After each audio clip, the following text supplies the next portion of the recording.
Well, good morning, everybody. Good morning. Hope y'all are doing well. I hope the sound's better than it was yesterday. So I appreciate everybody joining on. I appreciate all your support. Happy No Mask Day in Texas. So Texas is wide open. Today is the first day for Corona that the governor has said no more masks. So happy No Mask Day in Texas. So 2 weeks from now, we could be shut back down again. But right now, no masks. So that's a good thing. I am sorry for going a little late. I was doing a bunch of stuff and got behind. I'm just behind. I always feel like I'm behind. But I'm now working on the Jordan cards. I've got 29 more to put up. Once I'm done with that, then I can bolt through some other stuff.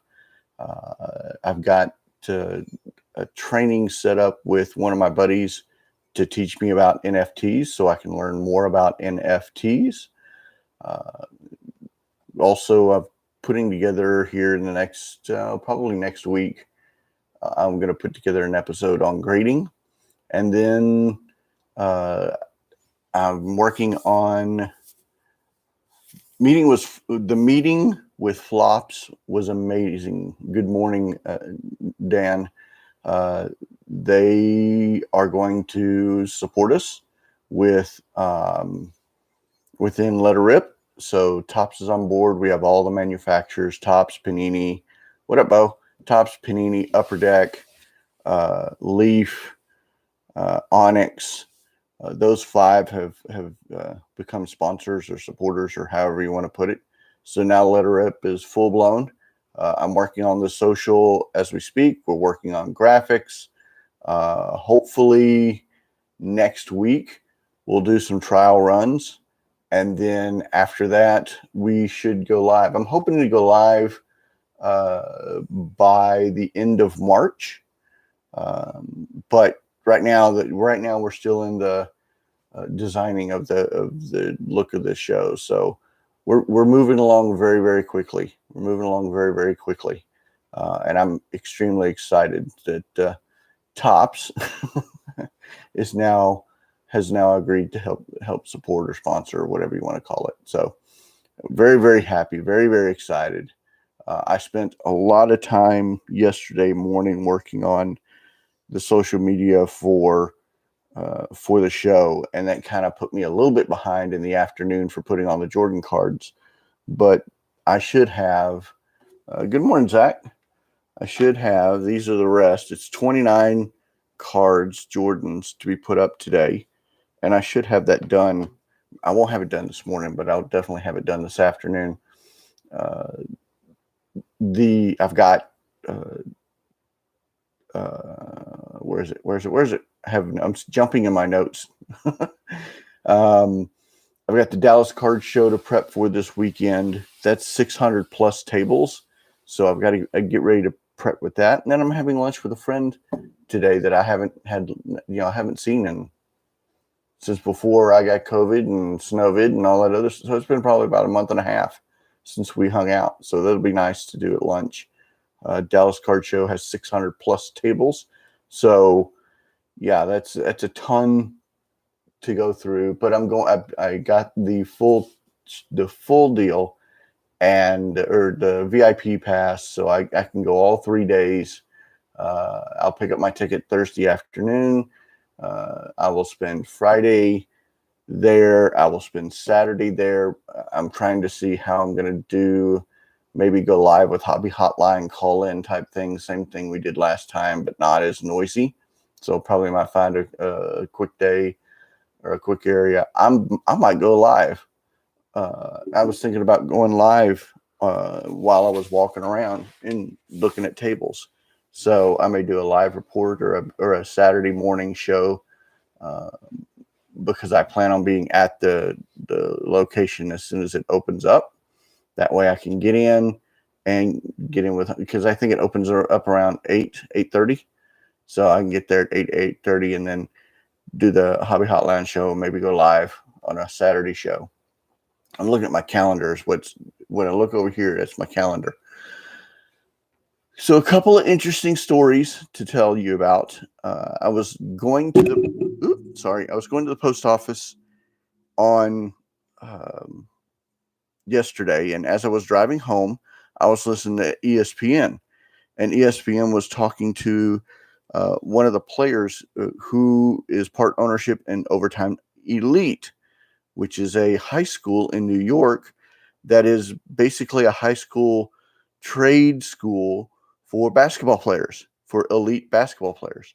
So instead of going to a regular school or a traditional school, they go to a school that will teach them uh, more about skills on the court and skills in life, uh, facilities, technologies, academic program, career development, similar to a trade school or a specialty school, but only for basketball players, like they have in Europe and in uh, other parts of the world where they just live basketball. So it's where Dirk came from, where oh my gosh, those schools are super shady. Yeah, yes, because Dion tried to do one and it failed, but they worked in Europe. So why can't they work over here in the US? That's the, that's the part that I was trying to get out was if they work in Europe, why can't you take that model and do the same thing here in the US? But yes, it does have the potential to become 100% shady and link an athlete to something that he doesn't necessarily or shouldn't necessarily be be a part of. One of the other interesting things is they're paying the athletes. So I don't know how that's going to happen. I don't know how that's going to occur. I just thought it was interesting. I'm not familiar with Europe, but in here in the States, they've been around over for a decade, usually run by Shyster AAU program. Yeah, I know what you're talking about, Bo. I 100% know what you're talking about, and I agree. I agree, but they've got some NBA players that are involved in this school, so I don't know. I just thought it was very interesting to try to continue that or to try because most of the NBA players that go in, they go in not knowing nothing. So if they go in through a high school program, started out in high school and go all the way through, it might be beneficial. I don't know. I just thought it was very very interesting, very interesting. I dig it. I dig it. I'm still seeing articles telling me to buy this player or to buy that player or to buy this player, and they're getting more and more frequently. And now mainstream media is getting involved in it. Where I saw a um, news station do a deal where it was you need to buy this player, you need to buy that player, and it was of course it was small market or small market, but still I was shocked to see a news station do that. So I'm seeing it more and more frequently in my alerts. Uh, very short show. I've got one more interesting story, and then I'll let everybody get back to because I got to get back to putting on Jordan cards and working on some other stuff. Gronk is going to release his own NFT trading cards. So he will be the first athlete to release his own NFT trading card, which is extremely interesting and now opens up a whole new idea and a whole new world. Excuse me. But and it's non-licensed, so he doesn't have to worry about licensing, and it's showing him in his player uniform just in certain angles where the logo's not shown, and he was the helmet, it's kind of a little airbrushed out where you can't see the Pats logo, but he's in his Pats uniform. But it's really interesting because he's going to go NFT, he's going to go auction, and then he's going to offer a one of a kind, and I'm reading this to make sure that I get it right, a one of a kind refractor card that celebrates all 4 of his championships. And then to help sweeten the deal, he expects this card to go for over $1 million.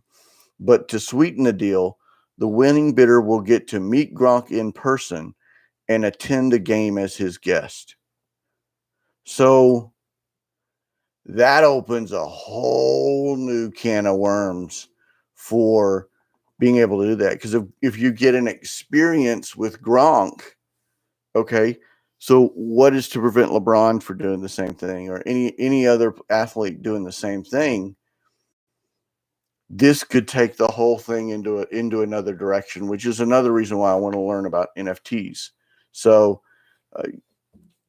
I dig this. I really dig the direction. I mean, I don't know enough about NFTs to make an educated decision on whether they're positive or negative or what, but I love the direction that it's going.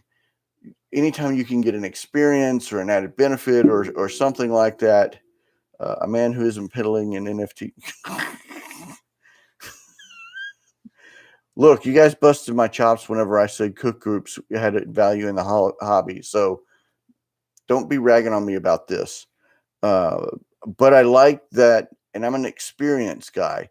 If you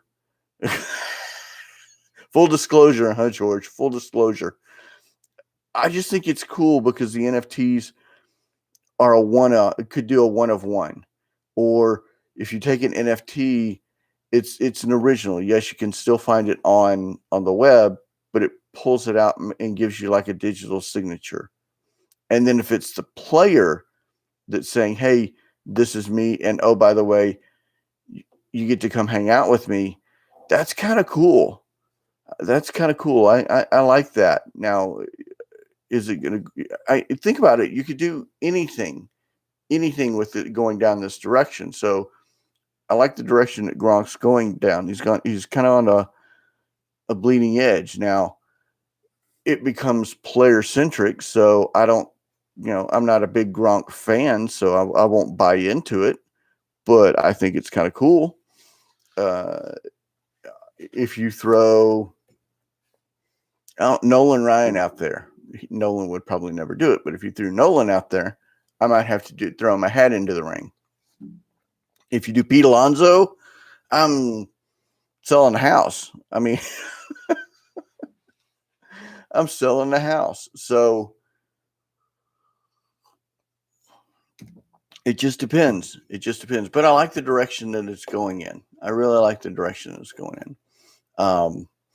That's what I got. I still got a bunch of stuff to do as far as research goes on NFTs, but I like the direction that's going. So that's all I got. Really short. I appreciate everybody's support. I've got to figure out, Bo, how to do massive uploads of cards, because if I could do that, the Jordans would have been done in like, I don't know, hour and a half. So read Bo's blog on uploading massive amounts of cards. If you need any prayers, I already said one this morning for somebody. Prayers will be prayed up. Support your local LCSs. I really appreciate y'all support.